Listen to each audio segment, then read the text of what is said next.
Para kekasih, tolong anggukan kepala ke samping Anda. Jangan lupa tersenyum, ya, selebar mungkin. Katakan, Tuhan memberkati Anda dan saya pagi hari ini. Tuhan memberkati Anda dan saya pagi hari ini. Haleluya. Para kekasih, saya yakinkan saudara bahwa perjanjian Tuhan itu ya dan amin. Kita saat ini ada dalam suasana yang tidak bebas dan sangat tidak bebas. Tetapi kita percaya bahwa kuasa Tuhan, yaitu kuasa darah anak domba Allah. Katakan, darah anak domba Allah, yaitu darah Yesus, melingkupi hidup saya dan ruangan ini dalam nama Yesus. Amin. Beri tepuk tangan bagi dia. Jadi saya tegaskan, di dalam rumah Tuhan ini tidak ada virus COVID-19 yang berterbangan. Tetapi saudara tidak boleh melepas masker saudara, kecuali saya. Ya, para kekasih, tidak bagus kalau saya berkhotbah dengan masker, nanti suaranya bisa tidak bagus. Tema kita adalah umat yang kuat akan exploits, saudara. Jadi dibutuhkan umat yang kuat kepada Tuhan. Katakan, saya harus kuat di dalam hidup rohani sesuai kehendak Bapa, supaya saya bisa exploit dalam nama Yesus. Ya, jadi ini rumusnya. Jadi kalau saya dan saudara, Tuhan mau menjadikan saudara dan saya itu lebih rohani, kiranya kita itu nerima. Kiranya kita itu rela. Aku harus lebih rohani, aku rela lebih rohani. Amin. Tuhan ingin aku harus lebih kudus dan berkenan, harus lebih lurus. Aku rela untuk hidup kudus dan hidup lurus. Amin. Katakan, kerelaan hati saya membuat rancangan damai sejahtera mengalir lancar ke dalam hidup saya. Apa yang dia janjikan akan terjadi dalam nama Yesus. Amin. Itu sebab tema kita adalah umat yang kuat akan exploits. Katakan, 1, 2, umat yang kuat akan exploits. Ya, itu yang Tuhan ingin saya dan saudara miliki dalam hidup kita. Ada sebuah ayat, saudara, dari Daniel pasal yang ke-11, ayat yang ke-32, bagian B. Ya, saudara, mari saya ajak Anda membaca bagian B dari Daniel 11 ayat 32. 1, 2. Tetapi umat yang mengenal Allahnya akan tetap kuat dan akan exploits. Amin. Jadi ini adalah sesuatu perbandingan, satu perubahan yang dahsyat, saudara. Jadi sebelumnya apa? Kemudian kalau saya dan Anda, saudara, umat yang mengenal kepadanya, saudara, akan tetap kuat dan akan exploit. Jadi sebelumnya, ayat ini di atasnya menceritakan tentang kebalikannya, tentang kosok baline. Jadi saya dan saudara kita harus ambil bagian yang ke B dari ayat 32 bagian B. Tetapi umat yang mengenal Allahnya akan tetap kuat dan akan exploit. Ya, puji Tuhan. Dan inilah yang akan kita periksa bersama pada pagi hari ini. Kenapa ini, saudara? Kenapa, saudara? Jadi bagaimana caranya dan kemudian kenapa kita harus menjadi umat yang dikuatin sehingga kita boleh exploit? Ya, saudara, ini ada rahasia daripada Tuhan melalui Daniel. Ya, saudara, itu sebab saya menuliskan di sini, bagi Tuhan nomor 1 apa? Kuat rohani dan keintiman kita dengan Roh Kudus. Keakraban kita, kesatuan kita, ketunduan kita, itu intimacy. Kita punya keintiman dengan Roh Kudus dan kita punya rohani yang kuat. Saudara, bagi Tuhan itu nomor 1. Baru nomor 2 korban saudara. Baru nomor 2 waktu saudara, kesetiaan saudara. Semua katakan nomor 1 yang Tuhan minta dari hidup saya adalah hidup rohani yang kuat. Dan saya harus intim dengan Roh Kudus. Maka rahasia yang dahsyat ini akan menghasilkan saya bisa exploit, merambah dalam nama Yesus. Amin. Para kekasih, Daniel mengungkap rahasia siapa yang dapat hak eksploitasi ini.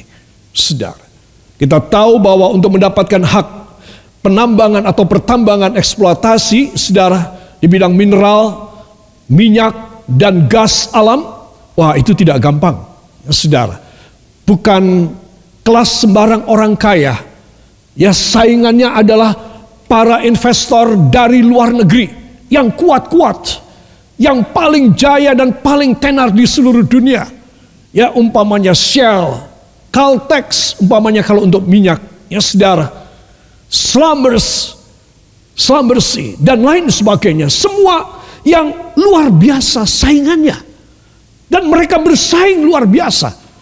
Kadang-kadang dengan jalan yang berani mati untuk mendapat hak penambangan di Indonesia. Ya, kalau emas, maka ada Freeport, ada Newport, dan lain sebagainya. Ya saudara, itu satu persaingan untuk boleh mengeksplor, untuk boleh mengeksploit, untuk merambah dan mengeksploitasi kekayaan negara kita. Ini satu contoh, ya saudara.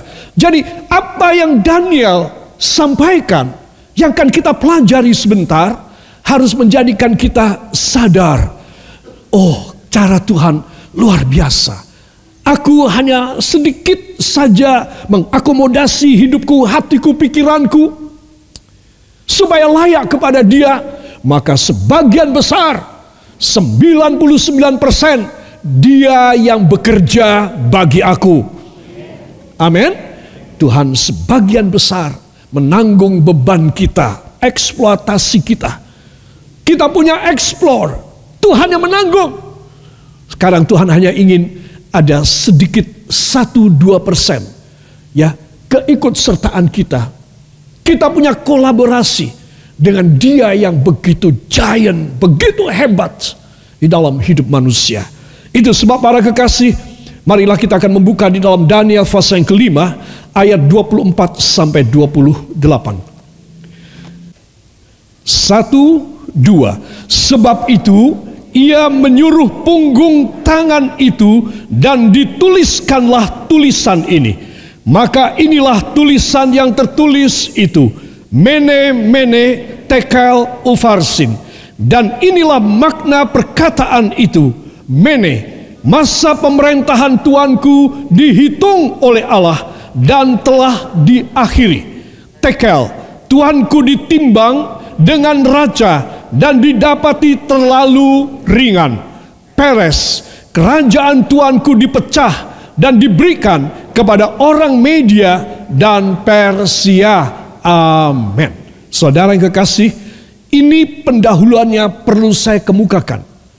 Siapa yang mengartikan tulisan dari sepenggal tangan yang ada di tembok ketika raja dia membuat satu pesta yang gila-gilaan? Pesta mabuk-mabukan, orgi, seks, dan lain sebagainya. Ketika itu dia membawa keluar perabot-perabot dari bait Allah, dari rumah Allah. Semua perlengkapan yang emas murni. Seperti piring-piring, cawan-cawan piala, sendok dan garpu. Saudara, semua yang emas itu disuruh keluarkan dari rumah Allah, dipakai untuk pestanya dia. Wah, menurut saudara, Tuhan toleran, gak apa-apa deh, atau Tuhan marah? Halo, marah apa tidak marah?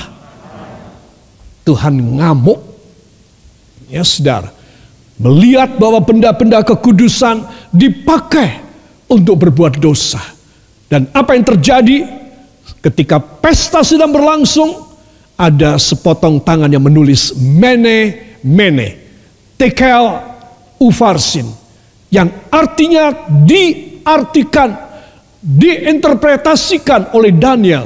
Karena tidak ada seorang ahli nujum, seorang dukun, atau seorang yang pandai di dalam kerajaan yang bisa membaca ini bahasa apa. Mereka tidak tahu. Daniel dipanggil dan dia mengartikan daripada kata-kata tersebut. Saudara, kata Alkitab, raja lututnya berantukan. Ya, goyang semua badannya, pucat pasi. Karena dia merasa horor. Ada sepenggal tangan menulis di tembok.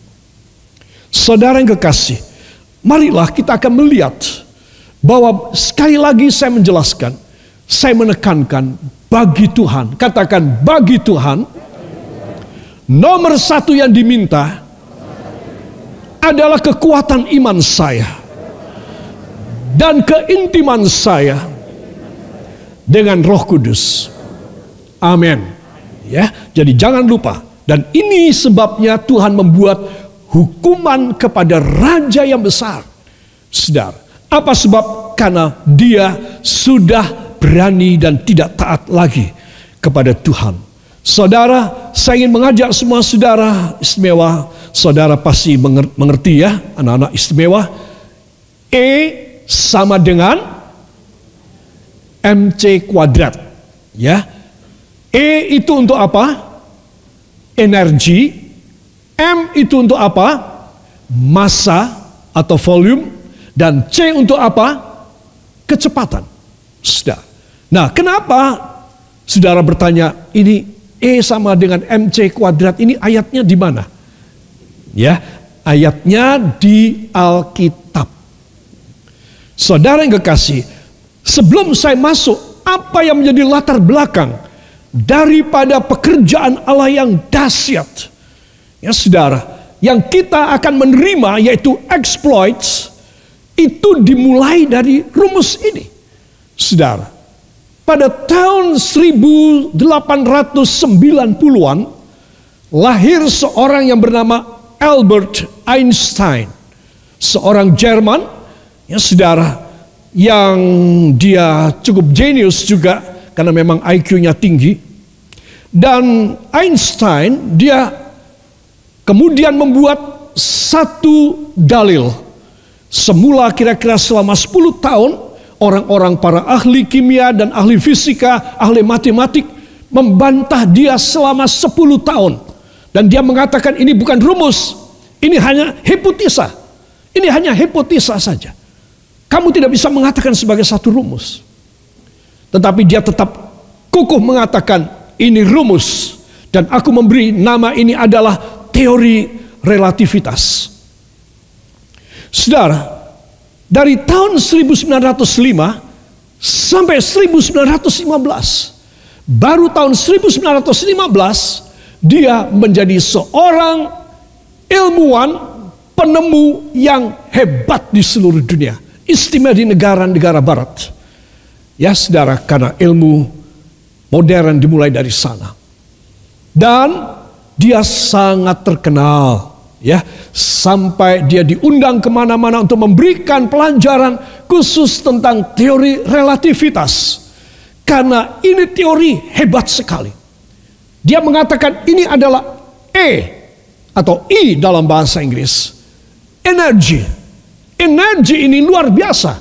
Kalau kalian nurut pada rumusku, kalian bisa menerbangkan pesawat seberapa besar sekalipun, barang ini akan naik dan terbang. Asal sesuai dengan teoriku. Ya, kita sekarang menikmatinya. Ya saudara, kita bisa terbang, baik helikopter maupun juga pesawat-pesawat terbang. Ya saudara, kemudian yang lebih canggih lagi adalah satelit-satelit, baik tanpa awak maupun dengan awak yang keluar orbit, keluar angkasa antariksa. Saudara, coba, ini gara-gara teori relativitas. Dan saya merenungkan, saudara, bahwa ternyata kaidah Alkitab, dan dia mendapat dari ilham Roh Kudus supaya seluruh dunia ini di zaman dia berubah. Orang bukan cuma naik kapal laut, cuma naik keledai, dokar, dan naik mobil. orang bisa terbang. Orang bisa di angkasa menempuh jarak yang jauh dalam tempo yang lebih singkat. Dengan rumus yang sangat sederhana. Itu sebab saya menarik ini rumus di dalam kaidah teologi Alkitab. Supaya saya dan saudara mempunyai energi. Katakan energi ilahi. Kuasa yang dahsyat. Yaitu exploits. Ya, jadi di sini saya umpamakan sebagai exploits. Katakan exploits. Energi. Jadi kalau saudara tidak punya energi ilahi, maka saudara tidak bisa exploit. Itu sebab dua unsur yang ada pada kita manusia, yaitu M, massa, dan C, kecepatan, kegesitan, totalitas. Baik massa kita, massa ini bukan waktu tetapi kita punya kehidupan. Massa ini adalah sesuatu volume. Ya, satuannya adalah kubik. Satuannya adalah kilogram atau gram. Itu massa. Saudara. Nah, di sini kita melihat bahwa C adalah kecepatan dan saya umpamakan ini sebagai totalitas rohani. Katakan totalitas rohani saya harus saya kuadratkan. Saya lipatkan supaya layak menghasilkan exploits. Jadi kalau saya dan saudara males-malesan, ayo sekarang dilipat. Kalau saudara tidak suka berkorban atau seadanya aja, ayo sekarang dilipat. Saudara, saya mengajar Anda tentang totalitas. Dan engkau akan melihat hasil mujizat yang dahsyat dari C kuadratmu. Itu sebab kalau seorang anak Tuhan, dia tidak memberikan totalitasnya kepada Tuhan, maka dia jangan ngimpi. Dan tidak perlu berdoalah untuk untuk exploits. Karena dia tidak mempunyai sesuatu alasan ilahi untuk menerima dari Tuhan. Saudara, ini hal penting sekali. Saudara pikir hanya jemaat yang harus berkorban? Para hamba Tuhan harus menunjukkan korban yang lebih besar. Saudara, kalau saya memikirkan yang Tuhan berikan kepada kita semuanya, baik Gereja Panembahan dan lain segala perkara, itu hanyalah akibat daripada C kuadrat yang kami berikan kepada Tuhan, yang kami kasih tunjuk kepada Tuhan. Oh, saudara tidak boleh ngumpetin, engkau harus kasih tunjuk. Tuhan, saya bukan cuma di hati tok Tuhan, ini ngumpet, ini tersembunyi di hatimu. Tuhan tahu, tapi Tuhan bertanya cuma di hati. Cuma di hati doang, tahu doang. Nah, aku minta kamu total. Total itu tidak ada di dalam hati, total itu ada dalam tindakan. Aku minta kamu ada totalitas. Katakan, Tuhan menuntut saya untuk memiliki C kuadrat. Totalitas saya dalam tindakan nyata, dalam pelayanan dan pekerjaan bagi kemuliaan Tuhan. Itu yang menentukan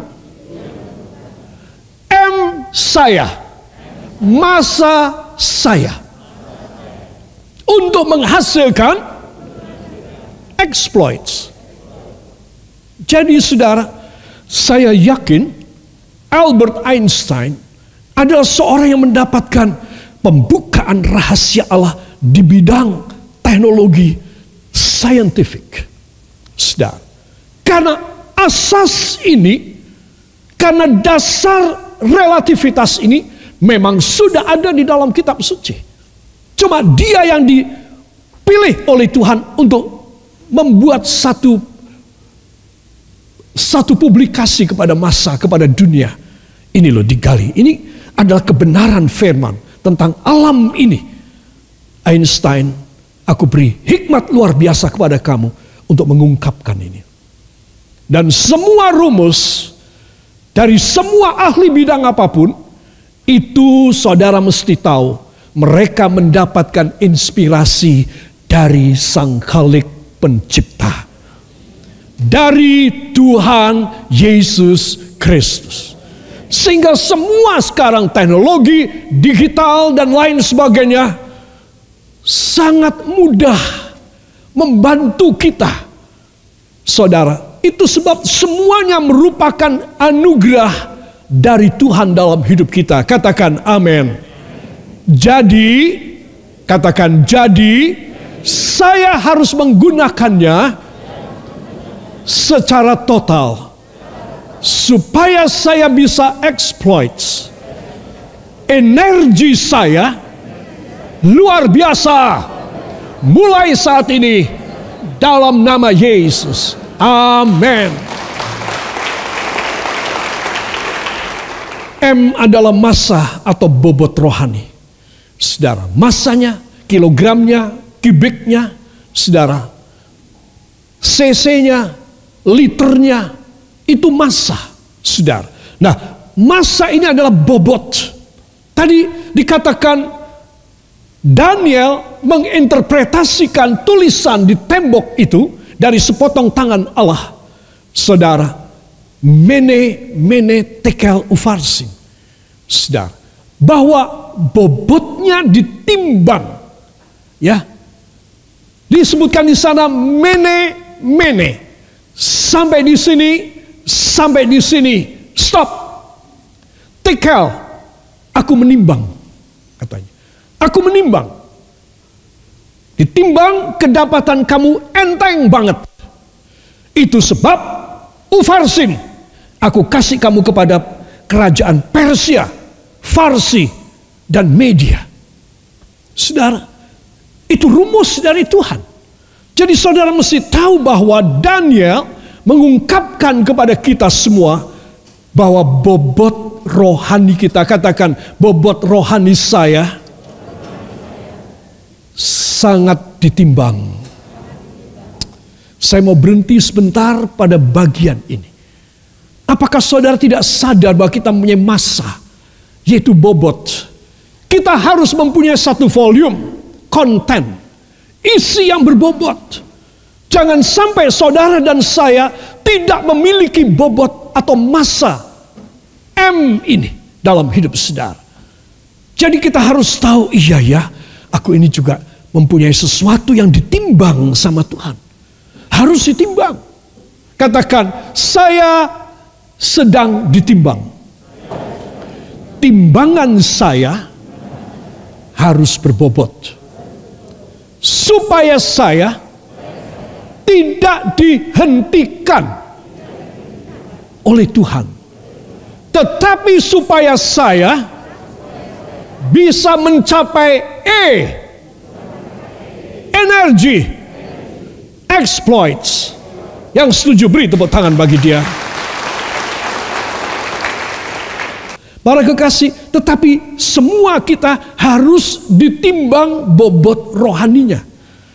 Kalau saya dan saudara menyadari tentang M ini, massa, bobot rohani, maka kita akan mengusahakan diri kita, aku harus berbobot. Tapi sebentar, bukan bobot badannya. Wah, sebagian saudara, puji Tuhan. Kurapopo nek ngono. Ya, puji Tuhan. Semakin gemuk, Tuhan semakin berkenan. Ini adalah bobot rohani. Katakan, yang ditimbang adalah bobot rohani saya. Bukan bobot awakku. Tidak usah diikuti. Ya saudara, jadi jangan bobot kekayaan saudara, nggak ditimbang. Saudara. Bobot otak saudara, gelarnya banyak, nggak ditimbang. Semua katakan, yang ditimbang oleh Tuhan adalah bobot rohani saya. Saya bersyukur karena Tuhan tidak diskriminatif. Ya, sebab kalau sampai dia menimbang yang lain, saudara, hanya orang kaya, orang yang berhasil, yang otaknya encer bisa masuk ke surga. Tetapi Tuhan menimbang orang dengan rohani yang berat, yang berbobot. Amin. Itu penting sekali. Saudara, kalau saudara membandingkan kendaraan, mobil. Mobil itu kalau enteng, semua kerangkanya, semua mesinnya, maka akan mudah jebol. Tidak kuat. Harganya murah. Tetapi kalau mobil itu berbobot, dengan teknologi walaupun kilogramnya tidak banyak, sudah berkurang ratusan kilogram dari sejak 10 tahun yang lalu, tetapi dia berbobot. Karena dia mempunyai perhitungan komputer, seperti kalau kapal itu ada gyroskopnya, untuk bisa tetap anteng di dalam laut, di tengah lautan, maka mobil ini juga mempunyai sesuatu perhitungan komputer, yang membuatnya dia berbobot walau enteng sebenarnya. Maka mobil ini mahal. Saudara. Jadi kalau kita mengendarainya, smooth banget, tikungan tajam, kecepatan tinggi, no problem. Coba pakai yang lainnya, yang lebih tidak berbobot. Habis kita. Saudara. Itu sebab Anda dan saya harus tahu. Semua katakan, mulai pagi ini. Angkat tangan saudara, mulai pagi ini. Ya Allah Roh Kudus, bantulah hamba untuk memiliki hidup rohani yang berbobot, supaya hamba mengutamakan kerajaan Allah dan kebenarannya, supaya semuanya diberikan memberkati hamba dalam nama Yesus. Ucapkan terima kasih engkau yang percaya. Terima kasih Tuhan, justru pada saat yang mengerikan dan membahayakan, yaitu pandemi ini, kami semua justru akan memulai untuk membuat bobot rohani kami lebih sungguh-sungguh, sehingga kami boleh layak menerima exploits dalam hidup kami. Dan kita yang percaya mengaminkan, amin. Haleluya. Saudara, energi, exploits. Saudara, ini adalah hidup yang merambah. Katakan, hidup saya harus merambah. Contoh merambah itu kayak apa ya saudara? Umpama demikian. Ibu atau bapak di rumah membuat satu produksi pisang goreng, ya, atau tempe goreng, tahu goreng. Sekarang mulai merambah, ya, menjadi gurami goreng. Ini merambah apa tidak? Merambah, ya. Kemudian apa lagi? Ya, daging goreng. Kemudian apa? Sapi goreng. Ya saudara, ini merambah. Jangan saudara mengurang. Aduh, kemarin aku bisa menggoreng tahu, tempe, ketela. Sekarang 3 ketela aja. Itu merambah atau apa? Itu namanya merosot. Itu sebab Tuhan ingin supaya hidup yang tersisa dari saya, dari saudara, anakku yang masih muda juga, kakek dan nenek yang sudah sepuh juga, harus mempunyai pikiran, aku harus merambah.